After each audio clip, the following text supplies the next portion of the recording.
We'll move on to the next presentation. So this afternoon we've got a demonstration, and I'll introduce these guys while they're setting up a bit. So it's a joint presentation between Pete McGilchrist and Matt Tyquin. So Pete is an associate professor of meat science at UNE, and much of his research involves ensuring global consumer satisfaction, looking at control points from genetics, on-farm management through to the processor and consumer. Pete's also involved in the ArmTech project, looking after the eating quality program, and is generally the crazy guy in the white coat at most of the resource flock kills. He also tries his hand at smoking and barbecue competitions, but ask Demi and Sarah Hassel how he went at the last one. We're also fortunate to have Matt Tyquin join us this afternoon. Matt is a third-year apprentice butcher at Ashburton Meats in Melbourne and began his butchery career as a clean-up kid in 2015 during his schooling. Matt uniquely finished school and obtained a degree in biomedicine. However, the power of the meat industry was his calling for his passion and craft for butchery. If you combine biomedicine and butchery, who knew that this was a recipe for the World Butcher Champs in Sacramento in the US, in which Matt was the world champion apprentice butcher. And so he took home the top gong. Yep. So Matt, we will test out your knife skills this afternoon and Pete's yarning skills to give you all a demonstration of carcass breakdown, cut utilisation and some technologies that are being trialled to measure eating quality phenotypes. So take it away. Thanks, Claire, and welcome, Matt. Yeah, we've got the Champion Apprentice of the Year here with us this afternoon. So I'm quite a simple folk. I just turn carcasses into numbers and give it to these geneticists to do something useful with. So this afternoon, how we're going to roll, we've got a nice little carcass here that Matt's brought up with him today from Ashburton Meats. So I'm going to show you a couple of things that we measure on them. So how we go about our phenotyping of a carcass, and we've got some new technologies to play with here. So this one is used on a hot carcass. It's called the optical coherence tomography. Hopefully there's some red lights coming out of those things. So if there's any volunteers like to come forward, I need to test your IMF this afternoon. So we'll run that one on the loin. GR knife. Qantas don't like them in your hand luggage if anyone's ever going to try and travel with one. And we'll measure the eye muscle depth and sea site fat and stuff as well. So we've got a couple of cameras here which we'll turn on once we get going. Matt's going to then break down this carcass into commercial cuts that they sell in the beautiful eastern suburbs of Melbourne, so the rich parts. Isn't that right, Matty? Some would say, yeah. So we'll look at some traditional cuts, bone-in cuts, and so if anyone's got any questions, this is a pretty open floor, so we're not going to be looking at that, whatever it is, just yell out. I'm used to it. So this thing's normally hanging, so let's go about putting this in. So these lasers you saw on the MEQ video there that Sam was showing, so they come in from the side here. So how many ribs has the sheep got?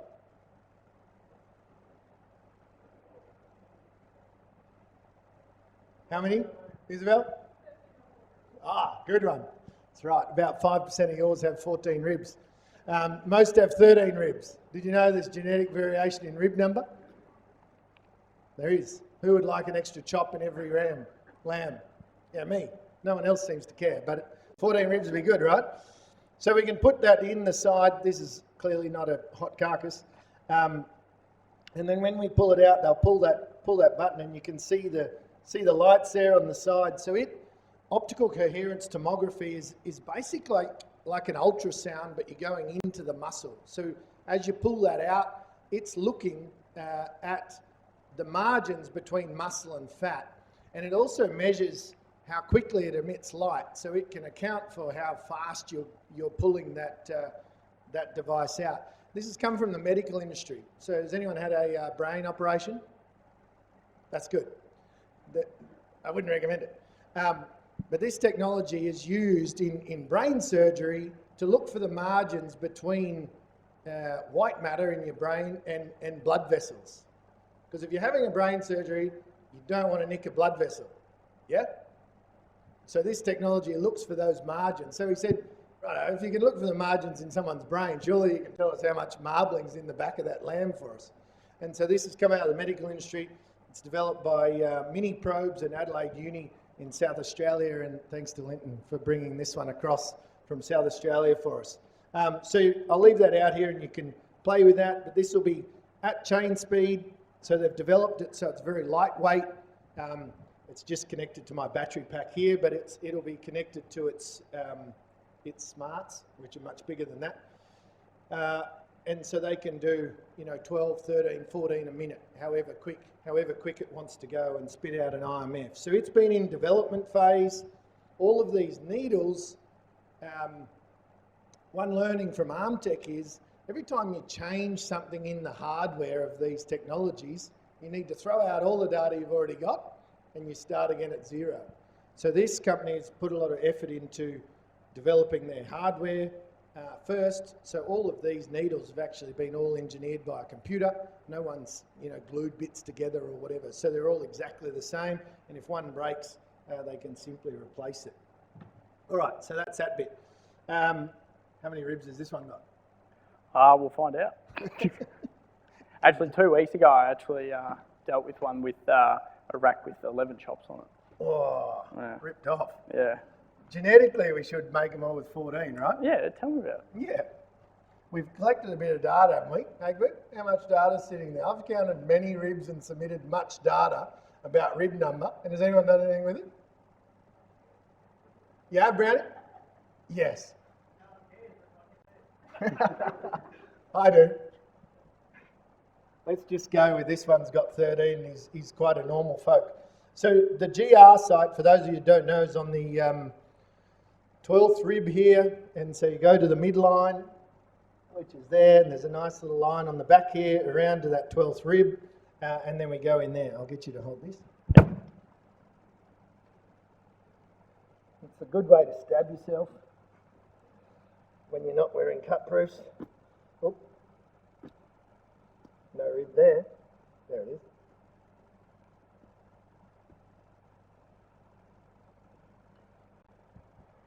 So that measures the fat score 1, 2, and 3. So this guy's got 14 mils. So nice fat score 3 lamb carcass, 25.2 kilos. Quite a nice little body. Yeah. Yeah, not too bad from Bradford. It's good.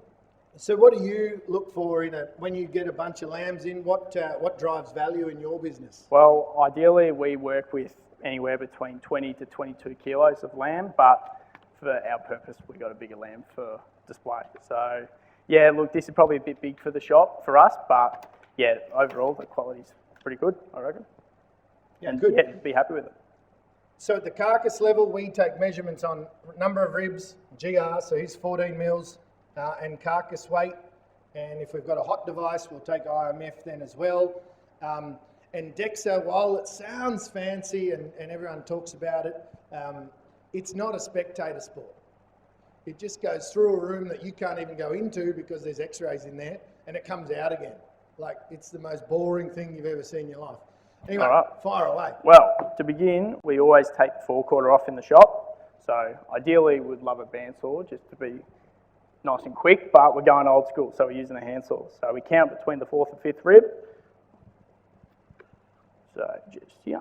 So that's one of the most important cuts that the butcher makes, but also they make in an abattoir. So they're boning in an abattoir at maybe 10, 11 of these a minute.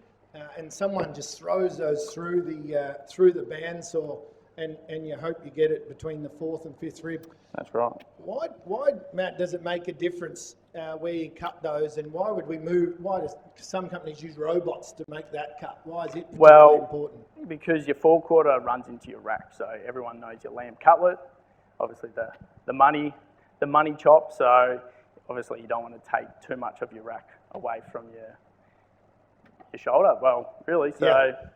Yep. So your intercostal, you guys don't care cutting up 1 or 2 lambs at home, but your intercostal is only that big, right? So if you cut right on the 4th rib every time, you might get,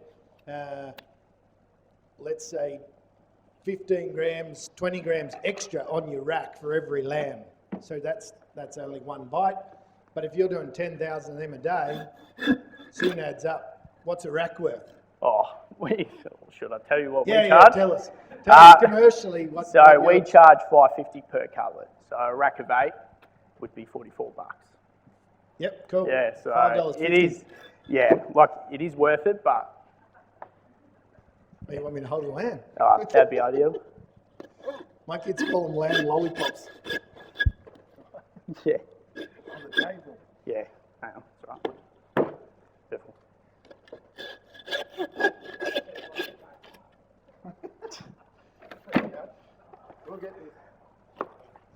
We'll sort this out before the end of this session. Hopefully the bench doesn't break. That'd be right.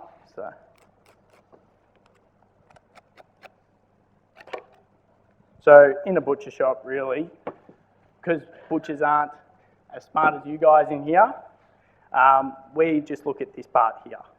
So if we see that fat being so large, we know it's going to be a fattier carcass, so obviously less yield from your lamb. So do you do different cut specs if you've got a fat one compared to a leaner one? Obviously we lose, I guess, the overall yield from your lamb because obviously the fat goes into the bin, but nowadays we try and save the fat and throw it into your sausages, tallow, which may be on the menu. I don't want to ruin too much. Tallow. Yeah, I don't want to ruin too much, but yeah, it's pretty much nowadays with lamb being so expensive, we've got to utilise everything on the body. So try not to waste as much. So yeah. You going to cut that down further, or are you going to? Do you want me to, or do you want to? Whatever. No, Oh. you keep getting. Yeah, do it now. Deal with that one. All right. So obviously we've got your eye muscle here, which still super tender for your barbecue chop. Then you got your round bone here. So I'll show you. So do you do many banjo shoulders? Or? No, not in the shop. So generally what we do with our shoulder, we just bone them out completely. Ooh. Oh, that was pleasant. It's a live show, ladies and gentlemen. Live show. That has never happened to me ever. So, 4/4 shank.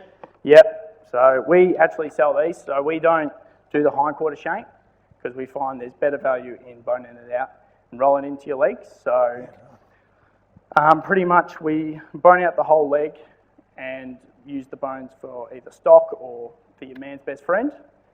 And then pretty much from there, we roll it into a roll and about $30 a kilo. And yeah, so everything from that. Yeah. So we've been doing a lot of work recently on new cook methods, or not new cook methods, but quantifying new cook methods for the MSA lamb model.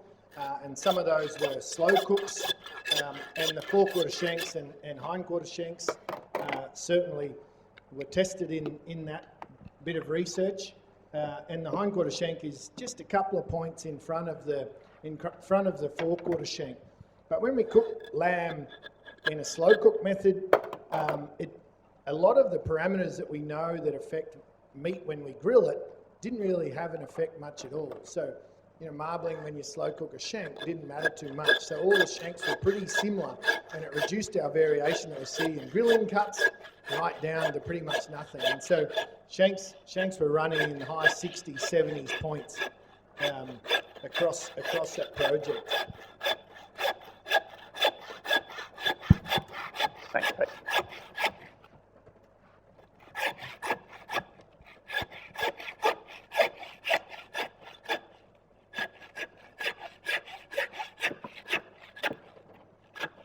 Right down along the neck. Yep.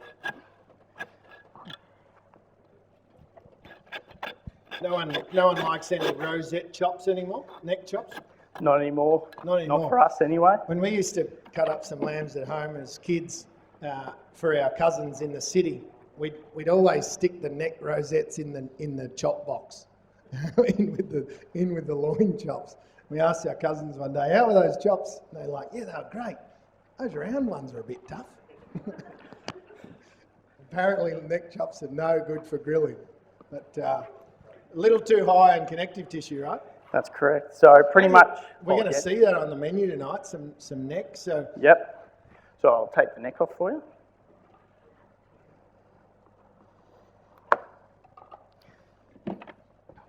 some people still request neck or... Well, I hate to admit it, but they request it for their dogs because... Oh, that's right. You live in the eastern suburbs. Yeah. So pretty much I feel like they love their pets more than their family members. So they certainly look after them in that. Double income little dog owners. That's right. Yeah. So it's obviously removing the patty whack because that is very, very chewy. Chop. You leave that in for the chihuahuas though, don't you? Well, yeah, we do. Beautiful. So now you are left with your forequarter. It's got a lot of collagen in it, of course, a lot of connective tissue. So if you're not going to sell it for the old man or lady with their dogs, Yep. classic stew. Stew. Demi or low and slow as well. So cook it in the smokers. Some lamb necks are actually delicious in a smoker as well. That's right. So now that we have our forequarter and our rayon bone, so you can see that there. So these are a classic square cut. No one would really Yep. buy square cut shoulders, do they? No, not anymore. We prefer boning them out because we find they sell better. Yeah. People don't want to fit around with bones once they've finished cooking, so we just take that stress out. So I don't know how you guys cook it, but I love these square cut shoulders because you can just put them on, go away, forget about them, you get caught up outside, whatever, and you come back in, and you know when they're cooked because you can grab that forequarter bone or the shoulder bone and just pull it out. There's no carving needed. I reckon that's when a forequarter is cooked, and because they've got enough fat in those intermuscular spaces, they don't really dry out, do they? Even with Not at all. cooking. No, not at all. So I accidentally forgot about one in my oven, and it was still actually semi-decent, so... Nothing gravy can't fix. No, not at all. It's lamb after all. That's right. So obviously scrape up all this bones and dust, so it doesn't look like a murder scene. So there you have it. There's your round bone, and then there's your forequarter. So personally, forequarter chops are probably the best value for money, in my opinion. So pretty much this muscle here, like I said, runs into your cutlet. So you don't actually need to slow cook this muscle here. So pretty much you marinate them, you can take this rib bone out, and then just quick grill and Bob's your uncle. Any forequarter racks, Matt? Uh, Did you cut forequarter racks or too much mucking around? Too much mucking around. No, so it's pretty much too much in our shop anyway. So we just either forequarter chops or we bone out the ribs and marinate them like that. Yeah. So the forequarter rack is these front four ribs. It's actually a beautiful cut of meat, but then you've got all this stuff sitting on top there that there's no real home for, right? It has to go into trim or sausages or something else. Yep. So you're devaluing one to make more money out of the other one. That's exactly right. So you run through the bandsaw now? Straight through the bandsaw, watching the fingers, and pretty much your gauge, the gauge for us in the shop is pretty much this joint here. So you see that joint, that's where you stop your forequarter because we find you get a gland, you got a gland in your neck here, and then from there, it's pretty much predominantly more fat for a chop anyway. So that's how we... And you're going to bone the other one out? I'll bone out the other one for you. Hopefully nothing flies into my orifice.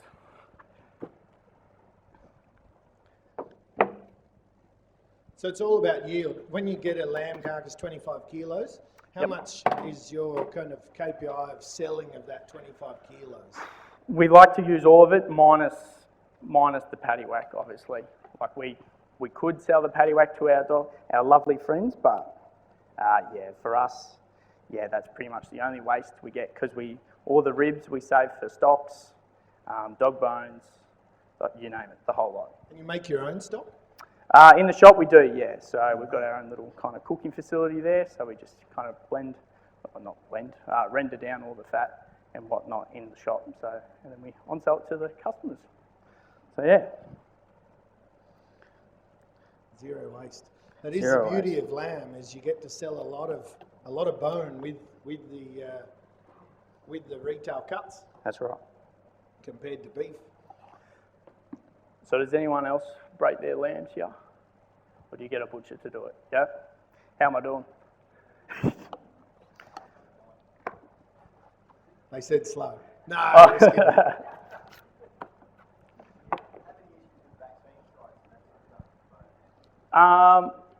Well, in our shop, we didn't have any problems with that.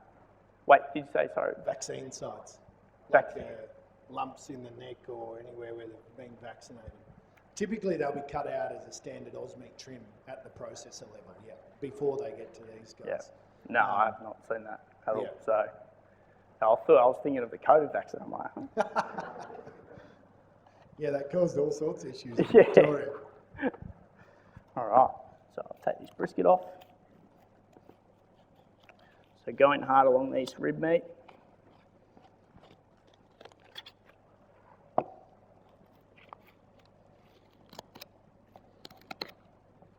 So every time you put a knife in, right, and take out some bone, Yep. the bit you keep is got to go up in value, correct? That's correct. So like our legs, we sell the shoulders for the same price.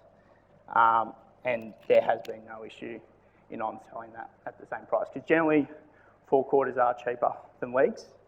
But yeah, not for us. But bone down, Oh, bone out, Yeah. sensational, yeah.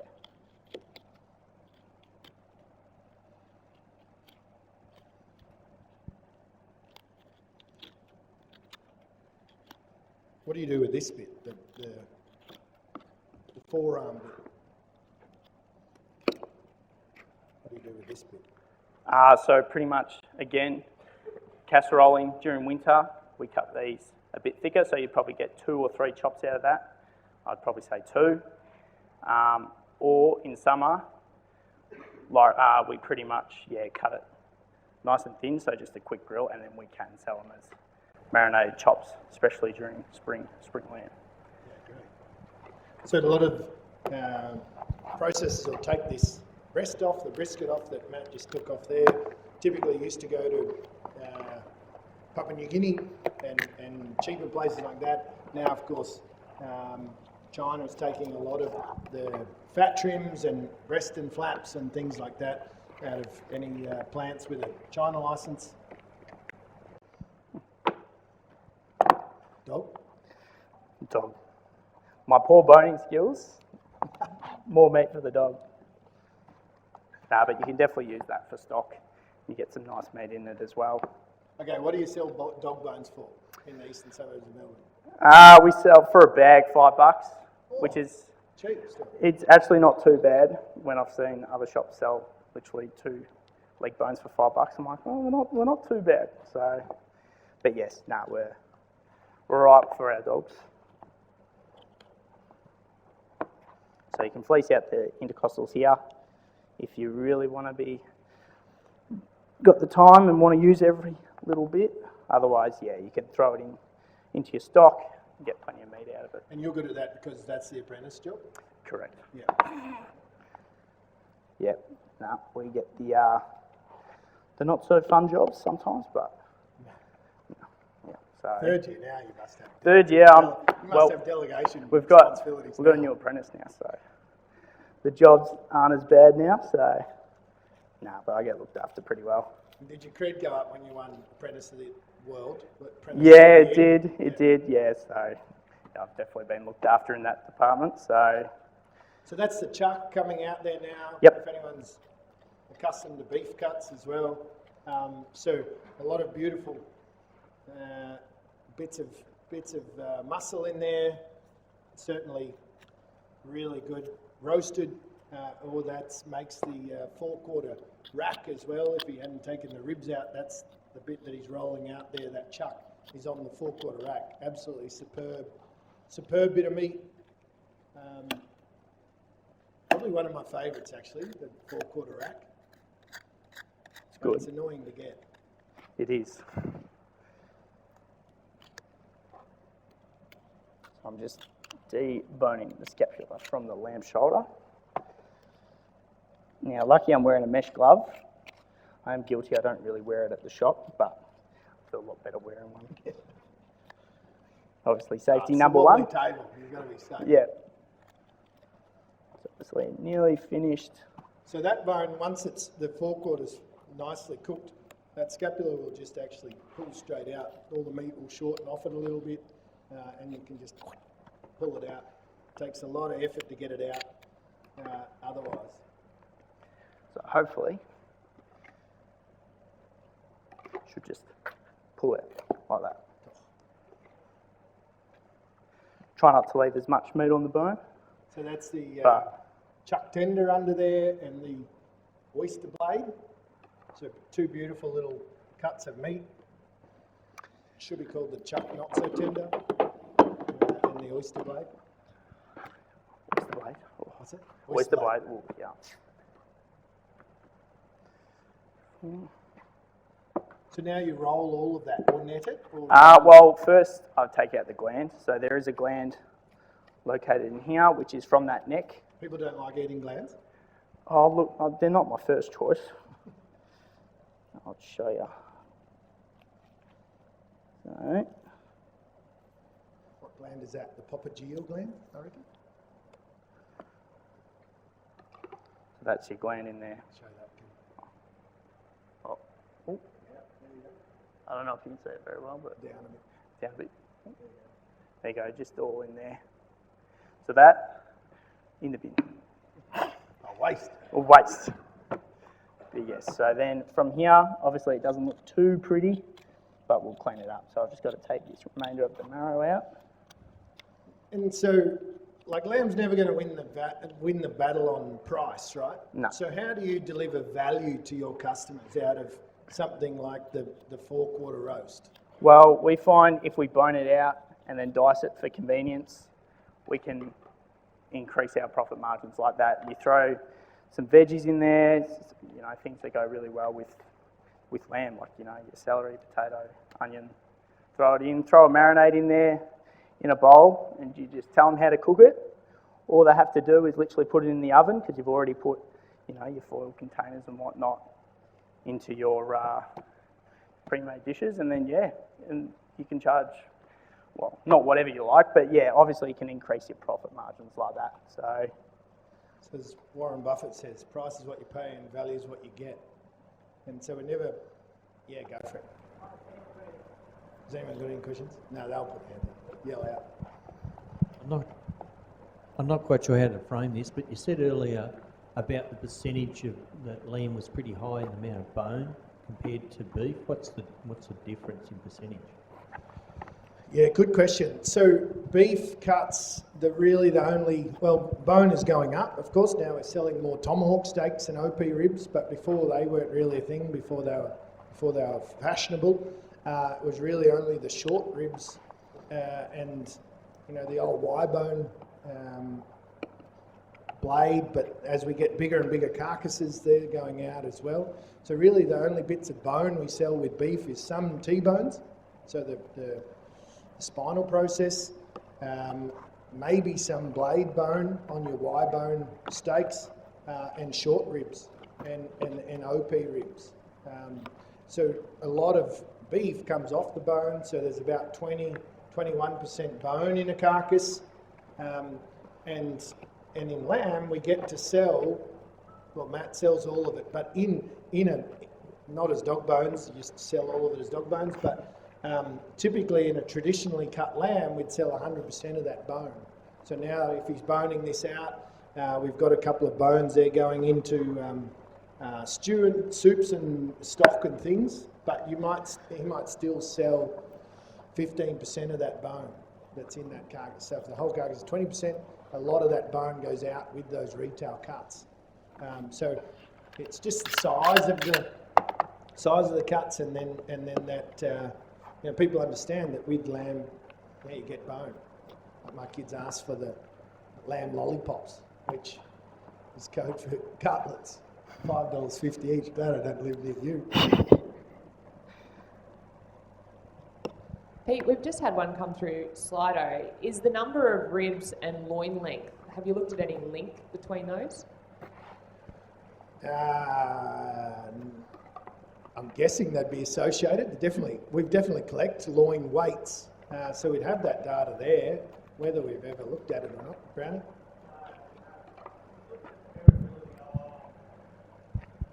We looked at the heritability of rib number and ARC's processes and various other people's, what the interest in selecting for it might be, and we're always concerned about what correlated effects it might have, because there's evidence in some other species, I think, of implications of changing rib number. I know I've seen some work out in the UK where they measured more than just ribs, they measured vertebrae, number of vertebrae through the whole carcass. So I think there's a bit of work done overseas, but we've never really pursued it here.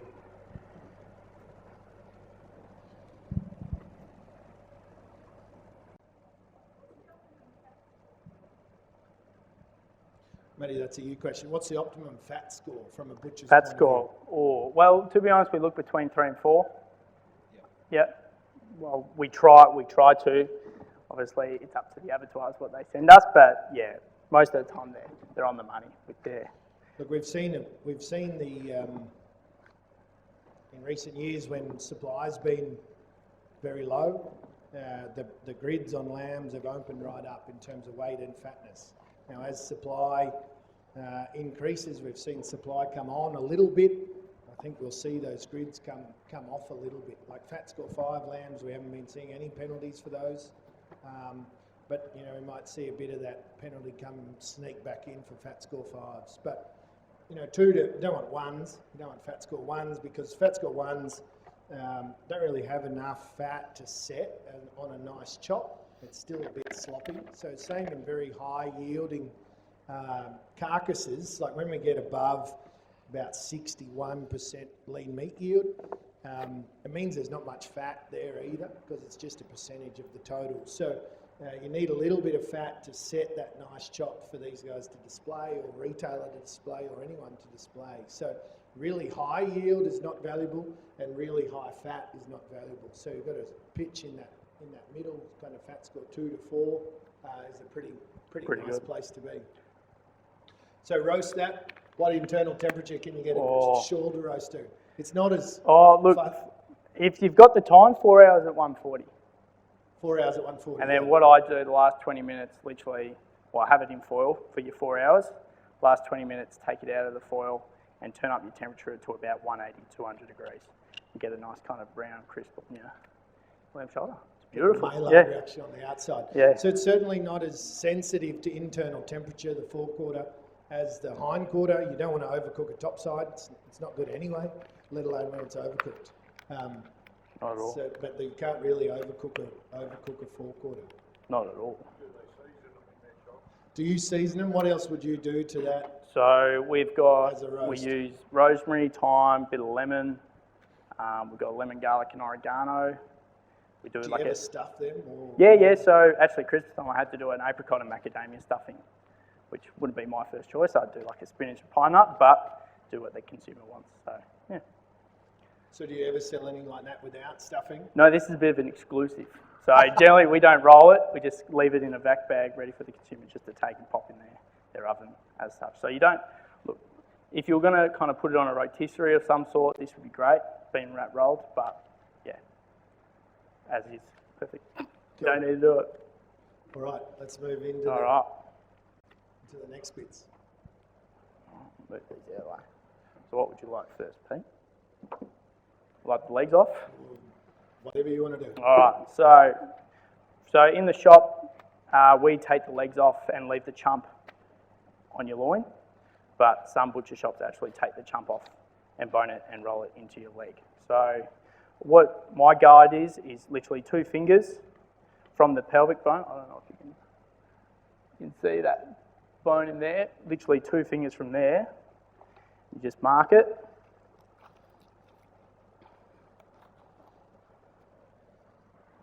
Flip them over. Finish the mark. Flip them over again. Get me trusty saw. finish the legs. Plenty of weight to add here. Hey? Got plenty of weight to add here. Yeah.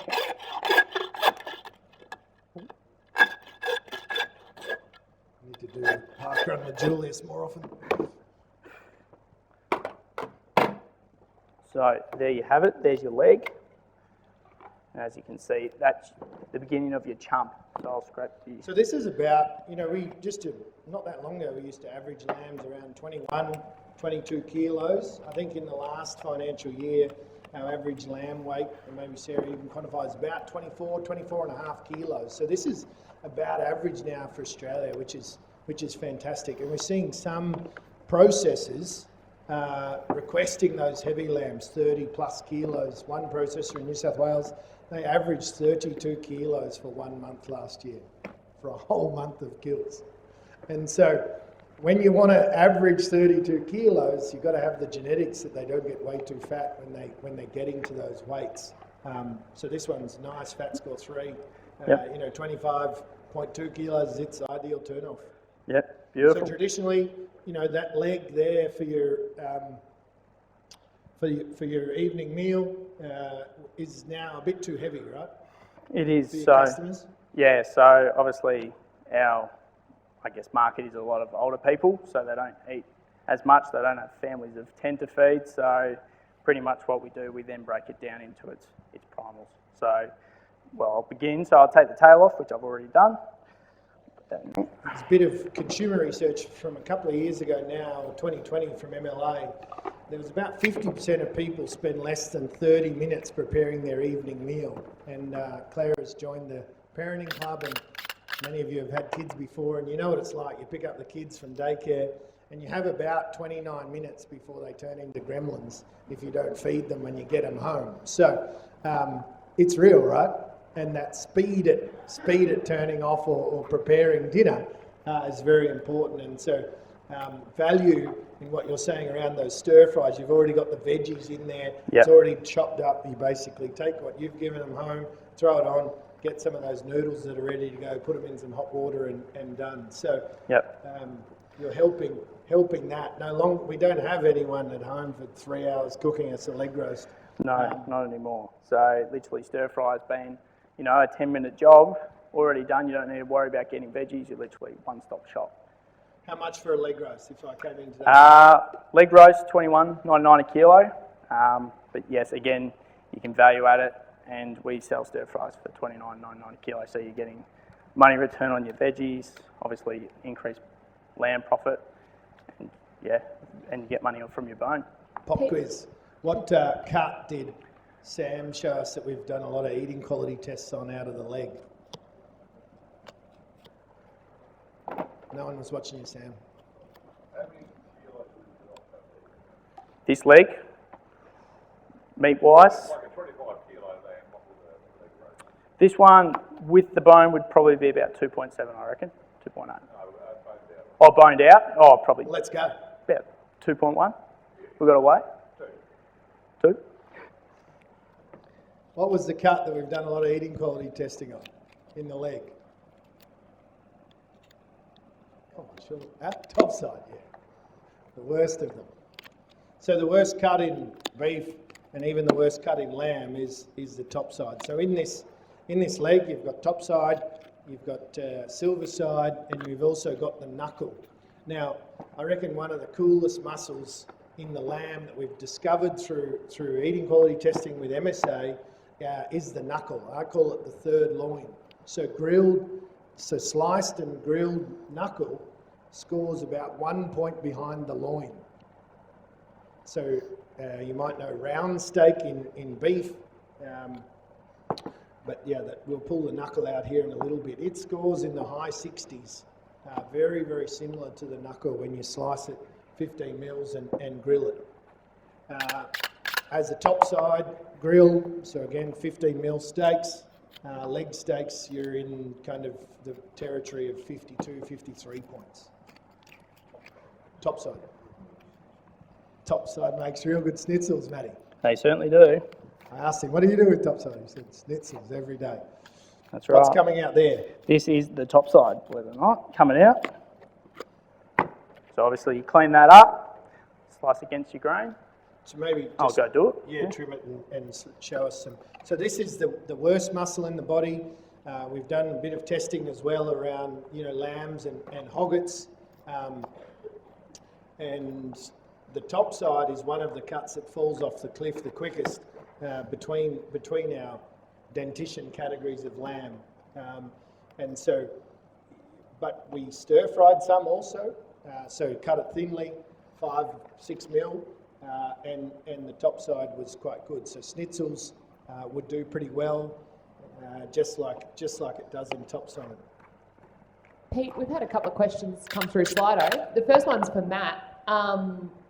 What's, I He's guess... up here. Oh, Yeah. for me? Oh, yes. Matt, I'll yeah. call him, mate. For Me, Matt. Yes. What's the difference between a rough butcher and a good butcher? And I guess in the same boat, can they do some damage? And how did you become... what sort of skills do they test you at the Apprentice Challenge to become world champ? So a rough butcher, well, like you've seen, I think I've been pretty rough, but yeah, look, obviously not taking care and, being respectful to the meat you're dealing with, because obviously it's an expensive, produce, and obviously you guys put love and care in breeding these lambs. So obviously it's up to us to look after them and sell them to the consumer. Yeah, but it's also like all the little things he's doing. So that, could go out in the bin when lamb was a lot cheaper, but now making stock out of it, rendering that down and getting all the meat off it, making soups and stocks. So making, using every bit someone's given their life for that. And yeah, for the World Butchers Challenge, we're pretty much given 2.5 hours to break down a side of lamb, a pork loin with the chump. So American pigs are very, very fatty, a beef rump and a couple of chickens. So I had 2.5 hours to make a display and utilise Just everything. threw the chickens over your shoulder. Yeah, pretty much. I wish. No one wants Yeah, them. so obviously we got That's why measured. you won, right? Yeah, they are out of sight. But pretty much we were measured on obviously cookability of all your products that you did, speed, efficiency, obviously utilisation being so important nowadays, and overall kind of display how it looked. And yeah, so I was lucky enough to be the winner of that, and yeah, honestly I wouldn't change for the world. It's great. Let's hammer. All right, Hey? and then you go Yep. chop a few of these off. The other thing is we know there's a good correlation, some work that AGBU have done, I just provide numbers, they look at them, is the correlation between the IMF and this top side, which you can take this little bit of fat off here in a hot carcass and you can measure a top side. It's very hard when we've got, this is an NIR technology, they need a cut surface. So this little surface here goes onto the meat. We were developing or correlating the topside IMF before we came up with things that, we could stick into the meat. So we've kind of moved away now about looking at the IMF and the topside because we've got probe technologies and other hot technologies that can tell us IMF on the day of the kill. For a processor, what do you think the value of knowing IMF is when the carcass is hot? How do you generate value out of that? Yeah, sort of, exactly. So they're into brand A, B and C going into the chiller. And that's, if anyone does get the opportunity to go through Gundagai or GMP, they go down, they go through the cooling chiller and then they come out and there's no one there, they just come along and then they go onto their run or into their brand based on weight category, and quality and also yield. So you're taking that I'm taking the knuckle. Oh, taking that right out. yeah, taking the knuckle right out.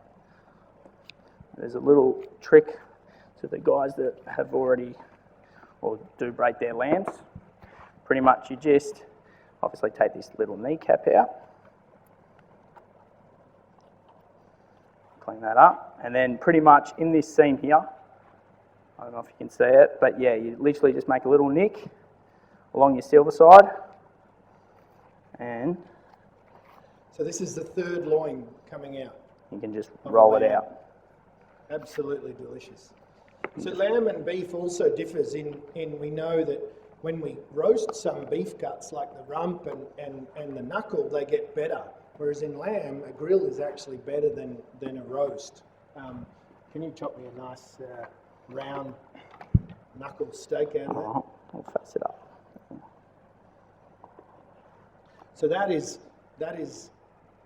absolutely delicious in terms of what the consumers around Australia have been telling us from our consumer testing.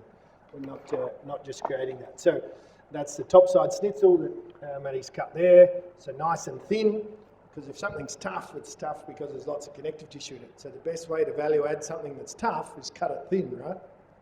Easy. You can chew through a few mils. You can't chew through a thick steak like that. Beautiful. All right, so now I'll just roll out the gravy, which we can dice up and you can casserole, because obviously it is your shank meat. So very good for slow cooking, but also a quick roast you can do. Obviously not as nice as slow cooking it, but it's still very good. So off a lamb, a lot of that collagen is still pretty soluble, so it breaks down into gelatin much quicker than what it does out of an older animal. You mentioned a bit about tissue, like, Yep. what stage, like,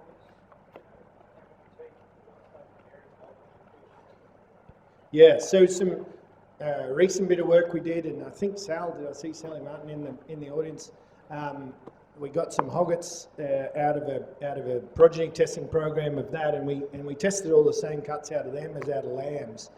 And you know what? There was only a couple of cuts that they were behind on, and even some in the loin and stuff, the consumers rated them higher than the lambs.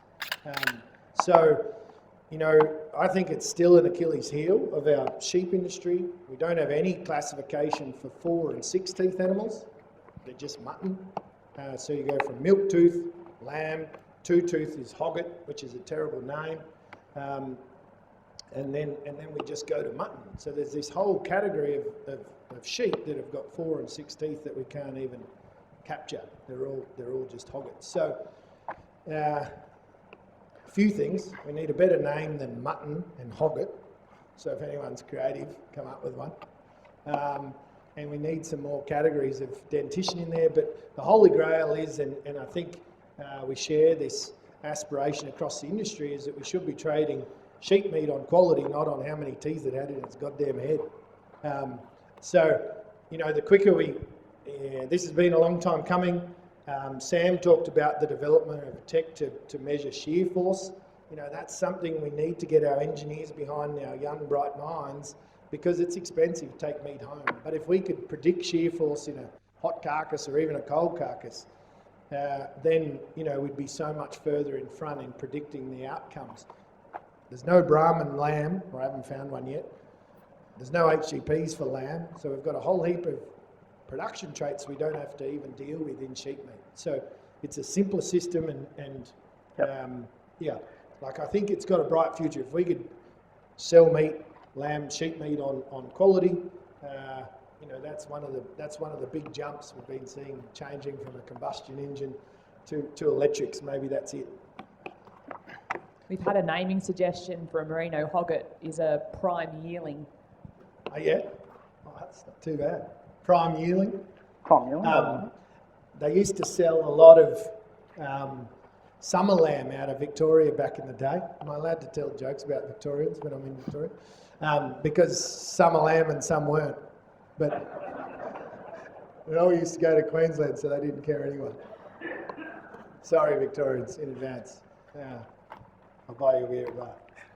All right. What have you got there? So pretty much I've just trimmed up our silver side, and we're left with our Girello as well. So that obviously lies on the side of your... Italians out where you are, is it? So that's the eye round out of beef, or your hamstring muscle that runs down the back of your leg. A few of you have tried to run away from hockey or cows or something chasing you, and you've pulled your hammy.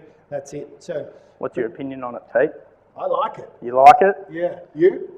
Very much so. So we actually can dice this up and then skewer it as well with, you know, some capsicum, red and green, and some onion. Actually, I really like it. So when you slice, we better hurry up here. Yep. But when we slice a lamb roast, the best way to make good meat tough is slice with the grain, right? And so when you cut a lamb roast, typically like that one there, the knuckle, you're slicing with the grain when you cut a whole roast. So you make the best cut the worst, just by the way we cut it. Same in that this little guy here on the outside, its grain is really annoying. It runs across that way. So to cut this one into steaks, you've got to cut on the angle across that way. Geez, you're getting fancy now, aren't you? Oh, Bit of red and green. Bit of red and green. But yeah, so pretty much just obviously cut your veggies up as so. I'll see. I won't see you later today, but Skewer. just skewer it. So obviously get your dice.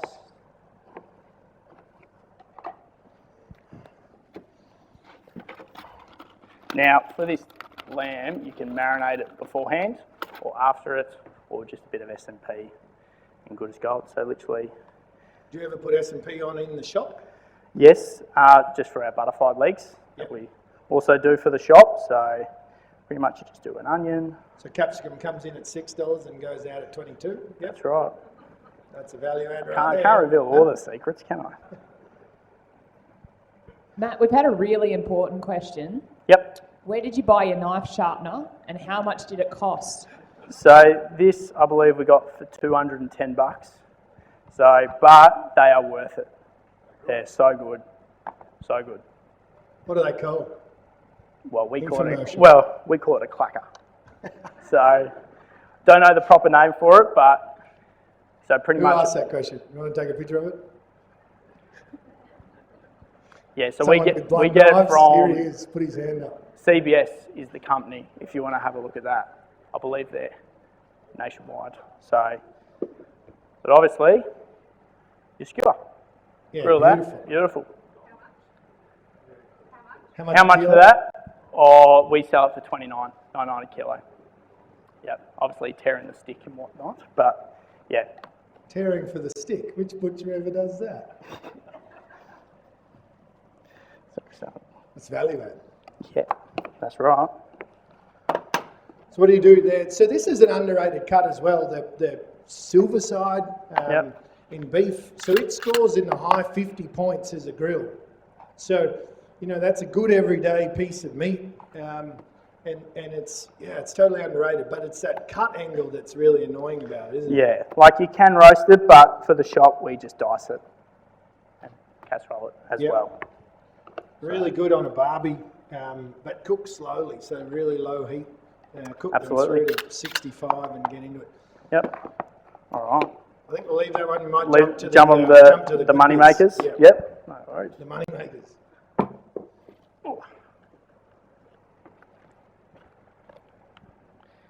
So this, anyone that's had lambs phenotyped, we take half of the midloin home, so we'll take that out here, and that's the front bit we use for IMF determination, and the middle bit we use for shear force determination. So pretty much. And the tail bit, we look at retail colour stability. So this is the classic of one of those traits that was really important a few years ago was retail colour stability, because everyone wants red lamb, right, on the retail shelf. So we were looking at retail colour stability because lamb goes from red to brown in about 2 days, so 48 hours. Beef, you get about 5 days of it being red, and so no one buys any brown lamb, and so retail colour stability is genetically controlled a little bit, and so we're looking at retail colour stability. Why has redness of lamb gone out of favour now? What's changed in our retail space? How do you buy a lot of lamb these days?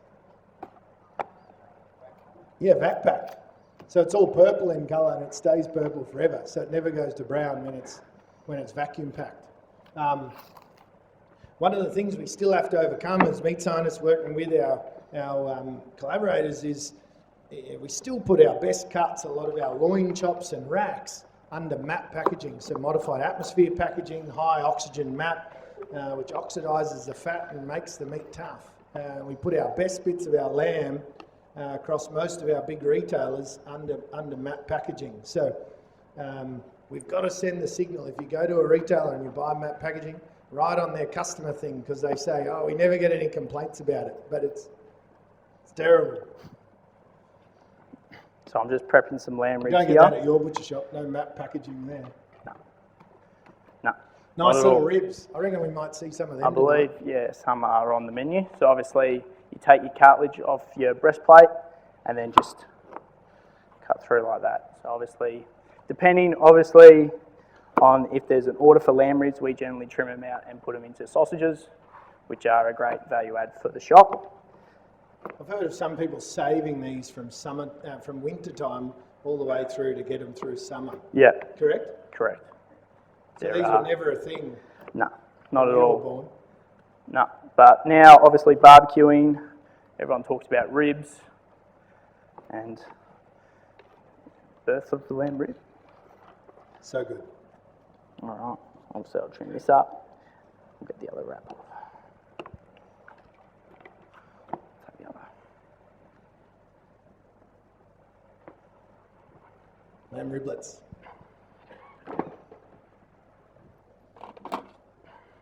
So these are the other two loins, the rump, which Matt calls a chump, back here, and the loin and rack, of course.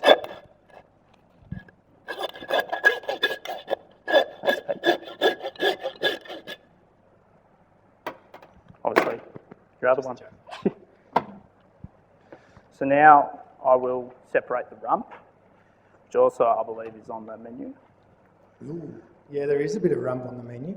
So pretty much what I do, about a finger, and I just feel my way for a little joint. So that's coming through now.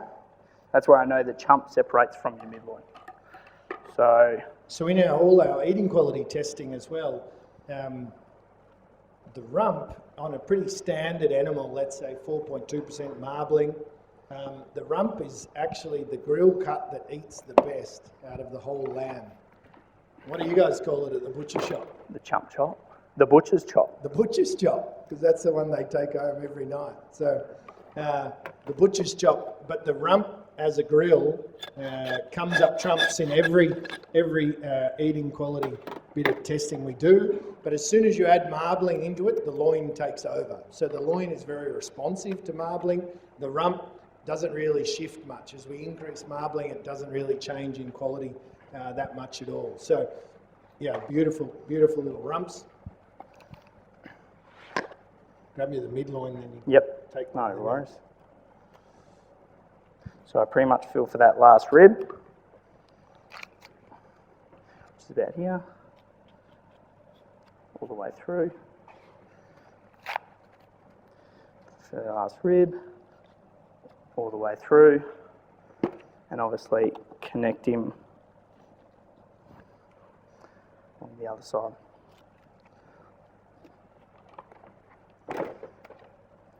Now, theoretically, There's a should growth just plate there somewhere. should just kind of fold out. We'll see. Theory and practice. There we go. Righto. So there you go. Which end do you want? Come on. Yep. So this is the midloin. Essentially, we'll get a half of that, hopefully with a little less flap on it, and that's what we take back to measure.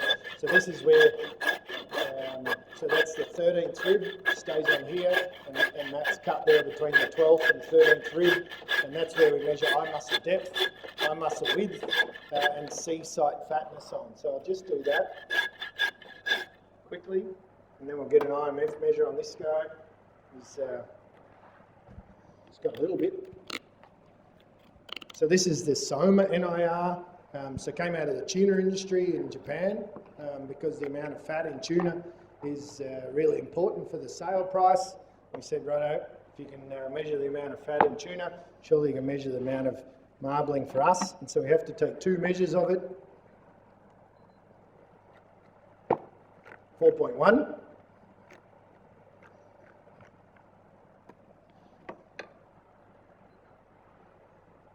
Save it.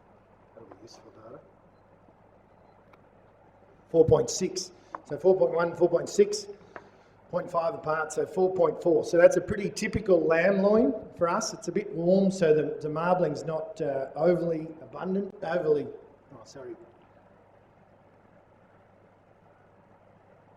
visible. So let's measure eye muscle depth. So this is EMD that you guys get back in your ASBVs. 36 mils, eye muscle width.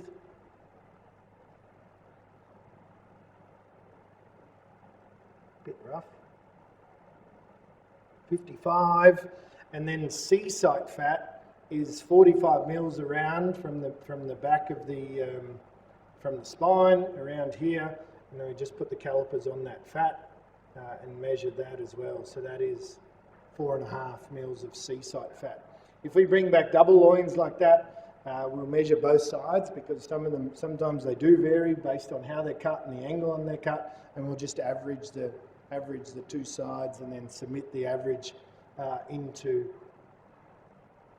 lamb plan. Beautiful. So, Pete, there's been a question that I think I might actually get Daniel to answer as well, around how much variation there is in the width of the loin and how useful that is for genetic selection compared to depth. Yeah, that's a good question. Historically, from our ultrasound data, they're quite correlated. But something we've learnt with all the stuff that Pete's been doing through these kills, and especially through our ArmTech work, is that in the carcass, when we look at those measurements Pete just talked about, there's actually more variation there than we first thought. So we've been actually doing a fair bit of work with the data that Pete's been collecting, and actually collecting some additional data on the CT scans as well to try and work out how much genetic variation there is in shape, essentially, of the muscle. But so we actually haven't come to conclusion yet. They're quite correlated, but they're not perfectly correlated. But it's also interesting to compare the differences between the ultrasound measurements, the carcass measurements Pete just did, and also the CT measurements, and they're not all perfectly correlated. So we think there's a bit of a challenge around how it's measured, as well as how much data we've got. So we're still collecting data now to try and understand whether we actually should be trying to select the shape in some way other than just muscle depth. But historically, through ultrasound, they were very well correlated, basically the same trait. Yeah, thanks. So there certainly is a lot of variation in that shape when you go to measure them. It's huge. You all saw some great data there from Sam today. So we've only measured, 1,500 lambs or something with this technology. It's now accredited for a range of IMF levels. This one's actually owned by MLA, this bit of technology. But essentially, that genetic correlation of 0.94 means we can phenotype a whole heap more lambs with this and submit that data in. So really the only bit of loin that we need to collect now is a piece for shear force testing, because we still can't, we don't have a technology to look at that. These guys think that they may be able to see connective tissue because it looks, essentially it's looking as it's coming out, so it might be able to see some connective tissue and relate that to shear force. So now we haven't even measured one animal with this one yet. So, I know they did last week in WA. So there's only a couple of hundred down with this bit of technology in this format.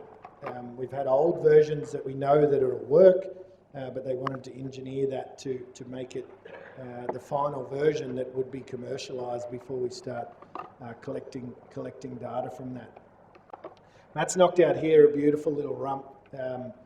So that is a spectacular cut. So people say it's good size for two, but realistically it's best for one. And you can, so it's simply straight across there into rump steaks is absolutely splendid on the barbie. And in this lamb at 4.4% IMF, that would be the highest quality cut out of there, slightly better than the loin, like 1 point difference. So consumers, you wouldn't be able to pick that up. You can pick about 5 points up, but not 1 point. So essentially we'd have, in this lamb, we'd have the same quality for the rump, the loin, and the knuckle, and then the rack will be a few points in front, all of those three. So there's a lot of great cuts in a lamb. not just the loin cuts. How much would you sell a lamb rump for? Lamb rump, well, with Or the the bone, butcher's chops? the butcher's chop we sell for $34.99 $34 a kilo. Yep. And because your loin chops, how much are they? They're the same, because we 34. believe Yeah. they're just as good. They are. Yeah, The data tells us. yeah. Yeah. But I have seen shops actually undersell a chump chop, because I think they just believe that mid-loins are better. But obviously with the new research coming out, obviously that's not the case. So Yeah, traditionally they've been chump chops have been much cheaper than your mid-loin chops, for yeah, sure. for sure. I don't understand why butcher shops leave the rump inside their leg of lamb when they could take it out and then on sell it for a better profit. So obviously that's for them to learn. Yeah, no. So yeah, I'll I guess split. if you bury your head in the sand far enough, then. Yeah. So you're taking out that mid-loin. This Yep. this is what we do back in the lab, and we get used to take a loin weight and then a loin fat weight, and that gets used to calculate the yield from that carcass.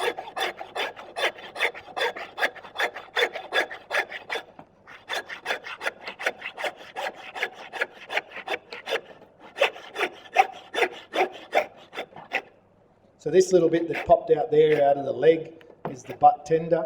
So that's the tail of or the head end of the tenderloin. Also a great little cut. If you go to meat science after a kill, you often get one of those cooked up. They're delicious. The butt tenders, yes. Luckily students have no idea what muscles are good and what not, so they just chuck them in the trim, and we have to teach them a few things. Matt, there's been a question about mutton. Do you sell any through the shop at all? No, not one bit. So, yeah, look, I know mutton has good flavour, but just we dictate to our consumers, and they don't want mutton. Some like goat, but we don't do goat either. But predominantly lamb is our shop. So Mostly exported. Out of export. Australia. Mutton. Yes. Yeah. Are you going to cut those into chops? I was going to. Maybe just do your rack up. We're Oh. into beer time. All right, No no one worries. wants to be hanging around in beer time. People are wondering why I'm putting a glove on. My mesh glove, pretty much with lamb fat, when it gets into your glove, it gets slippery and you lose grip. So if you're wondering why I'm changing it 30,000 times. So these are your little mid-loin chops. I'll zip them through the non-existent bandsaw we've got here and make beautiful little mid-loin chops or T-bones out of your beef. Now for your rack, you can leave the fat on, but in our shop we take it off because we can find that we can better utilise that fat for sausages when we mix it with the leaner sort of trim. So cap on, what would you sell it for? Cap on, we sell it for $4.50, so $1 cheaper. But yeah, with the fat on. Yep. I mean, sorry, with the fat off, $5.50, and with the fat on, $4.50. So fleece those muscles out. So Nice. you're getting more weight and you charge $1 less. Yeah, still working there. Okay. Good one. So, Here's the lamb lollipops popping out now. there you go. Should we check the marbling? Oh, if you want to check the marbling, check it from this side, the chucking. Come on.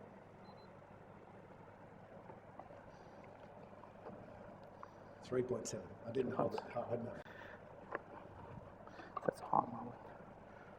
You might be able to see it if I press the button there. You might be able to see the little red lights come on, or the lights. That's when it's measuring. There's 0% IMF in the air. That's good. It's always good when you do a blink. All right. Beautiful. Now, did you want some mid-loins? Or did you? No. No, I think we're good. Any last questions on this? Matty's hanging around tonight for some dinner as well. I'll certainly be here. So if you've got any questions, come and grab us about phenotyping lambs, turning lambs into numbers. Otherwise, thanks very much for your attention, and we'll you. see you out there. Thank you very much. Thanks, Pete and Matt. Very good demonstration and well done under the pump, Matt. You got through that pretty quickly, so that's really good.